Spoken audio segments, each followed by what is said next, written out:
कल्याण होगा कि नहीं होगा। नहीं, समर्थ गुरुदेव हैं, मेरे में कमी है, मैं तैर नहीं सकता, पर मैं उनकी नौका में बैठा हूं इसलिए पार हो जाऊंगा। बस समझ में ना। हाँ, अपार संसार समुद्र मध्य, ये बड़ा अपार संसार समुद्र है, इसमें कैसे पार जाऊं। समुज्जतो में शरणम की मस्ती, किसकी शरण जाऊं, कैसे पार हूं। तो गुरु कृपालु कृपया वदेत श्री विश्वेश्वर पादाम्बुज दीर्घ नौका। गुरुदेव ने कृपा करके बताया कि भगवान जो विश्वेश्वर है, इनके चरणों का आश्रय ले लो, ये दीर्घ नौका है, इस संसार समुद्र से पार कर देगी। मामे भी प्रपद्यन्ते माया में तंतरंते थे। अब हम कैसे चले? अब गुरुदेव का आश्रय लो, वो जो कह रहे हैं उनकी बात पर विश्वास करो, वैसे चल दो। तो चलने से क्या होगा, ये प्रश्न खत्म हो जाएगा आपका। जैसे गुरुदेव आपकी बात पे विश्वास है, पर खुद पे लगता है कि गलती ना हो जाए कभी। तो खुद तैरने के लिए तैयार हो क्या? नौका पे बैठे रहो। नौका में बैठने का मतलब होता है, नौका किसे कहते हैं? नानक साहब जी ने कहा, नानक नाम जहाज है, चढ़े से उतरे पार। अब अगर हम नौका में बैठे मतलब नाम जप कर रहे हैं, तो मुझे विश्वास क्या, मेरा पार हो गया। अच्छा, मेरे से गलती हो जाएगी तो जैसे छोटा बच्चा है ना, तो वो इधर उधर की चीजें देखता है तो पहले माँ की तरफ देखता है, ऐसे जब अम्मा ऐसे कह देती तो नेत्र हटा लेता है।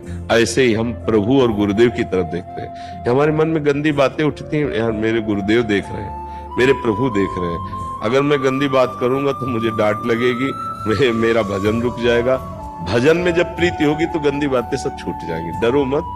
ये डरने का देखो, अगर पहले सोच ले कि मैं युद्ध करूंगा, पता नहीं कहीं घाव हो जाए तो, हार गया तो, ऐसे नहीं। वीर योद्धा परिणाम में वो पहले युद्ध देखें, जो होगा सो होगा, पहले मैं युद्ध करूंगा। वीर योद्धा ऐसे सोचता है। ऐसे ही हमको सोचना है कि मैं गुरु के सहारे हूं, गुरु मेहरबान तो चेला पहलवान। ये माया मुझे कैसे परास्त कर देगी, मेरे साथ गुरुदेव है, नाम है। इतना हिम्मत रखो। अब गिर गए तो पकड़ने वाले भी तो हैं, उठाने वाले भी तो हैं। भगवान के वचन पर विश्वास करो, करो सदा तिनके रखवारी, जिमि बालक राखे महतारी। जैसे माँ अपने बच्चे की रक्षा करते, ऐसे सदगुरु और भगवान अपने जनों की रक्षा करते हैं। ऐसा ना हो तो फिर जैसे सब नौजवान चल रहे तो सब डूब ही जाए, नौका नहीं डूब जाए। हाँ, भूल से भी कोई गलती का कोई सवाल ही नहीं। इनके मन में गलती उठेगी तो इष्ट और गुरुदेव चढ़े बैठे इनके ऊपर, मन को दबा करके चलाया जाता है। तो डर तब होता है जब हम स्वयं पार होना चाहते हैं, और डर तब नहीं होता जब हम इष्ट और गुरु के भरोसे होते हैं। अब डर क्या?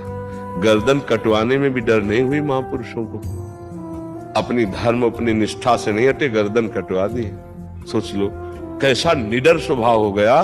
भगवान का भरोसा, उस ईश्वर परमात्मा का इतना अपनापन, इतना प्यार कि प्यारा शरीर काट दिया गया लेकिन धर्म नहीं छोड़ा। दीवाल पे चुना दिए गए लेकिन धर्म नहीं छोड़ा। बड़े बड़े प्रताड़ना शरीर की कष्टपूर्ण सही धर्म ने। तो फिर हम कैसे कह सकते हैं, हम भी तो उन्हीं के बच्चे हैं, हम भी तो उन्हीं की शरण में हैं, हम भी तो उसी परमात्मा का आश्रय लिए। तो कहीं ना कहीं आश्रय में कमजोरी, तो ऐसा बोल रहे हैं आप क्यों?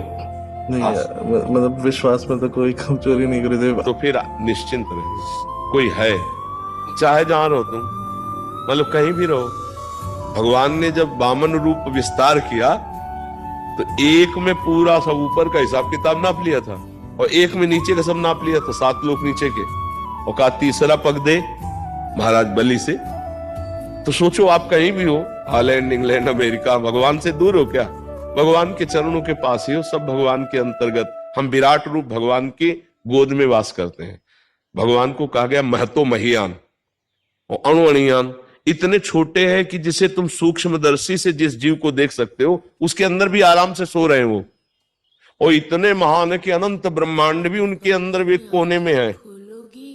ऐसे भगवान के हमें थोड़ी सूचना है इतने दूर देश में भगवान हमारी रक्षा कैसे करेंगे। भगवान सर्वत्र है, तो जहां आप हो वहां भी है। भगवान सबके हैं तो आपके भी हैं। भगवान सब समय में है, तो जिस समय आपको कोई खतरा होने वाला उस समय भी भगवान है।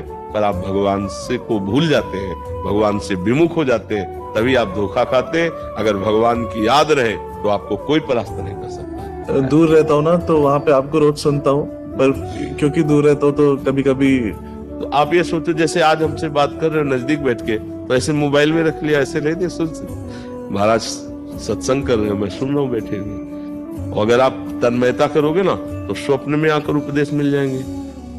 आपको जागृत में पता चलेगा मुझे बचा लिया गया, मैं तो गिरने जा रहा था। आश्चर्य होगा आपको।